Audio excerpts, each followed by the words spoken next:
Today's broadcast is brought to you by Monster Energy. We interrupt your regular broadcast to bring to you a breaking news report. Reports from Central Asia have come in about more information on the Cold War. It appears that Soviets have crossed the border of Afghanistan and have taken key cities, including Kabul. The Cold War has since found a new battleground in which much destruction is happening.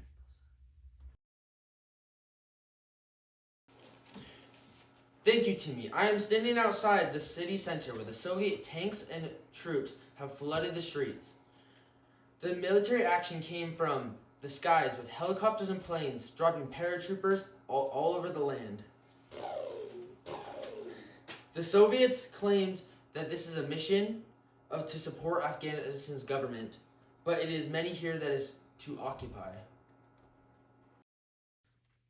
To help us understand more about this topic, we have invited the renowned historian Hilton Schnauzberg to help us. What triggered this crisis exactly? What triggered this crisis was the Communist Party was becoming very unstable in Afghanistan, and the Soviet Union was very fearful of losing another ally of the Warsaw Pact because NATO was becoming very much stronger in Western Europe. So they decided to invade in Afghanistan to regain communist control.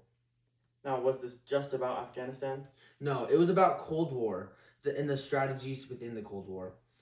The U.S. saw this as very much of a problem because the Soviet Union wanted to gain control and control over this region. It is very much like Vietnam all over again. I'm now here reporting from the resistance headquarters known as the Mujahideen. These are the only reason that Afghanistan is still surviving this war. This resistance is compiled of many different people who have the same hate for the Soviets. Some people here are just villagers, while some are religious warriors. They often fight using guerrilla tactics, using the landmass as their advantage, shooting from bushes and other hidden places. They even have been able to use U.S. aid to take down helicopters and keep a strong fight in this war. Now that the war was in full force, the U.S. began to support the resistance. Operation Cyclone allowed them to give billions and billions of dollars of aid to Afghanistan. Was this a secret operation? It was originally supposed to be a secret operation. However, after Afghanistan was fighting strongly in the war, eventually people began to catch on.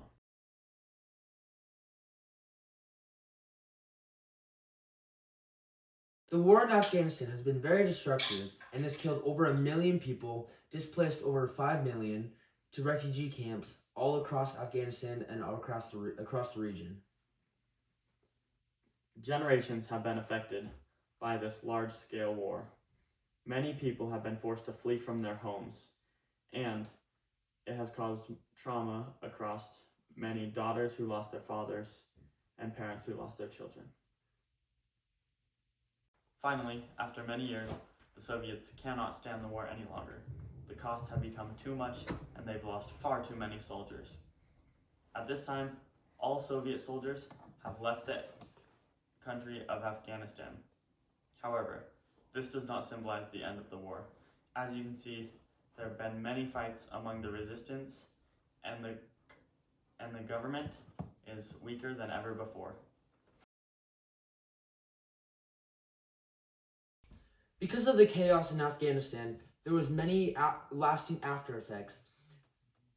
When after the war was over, but the chaos was very consistent because many uprising little groups started to squabble in the area.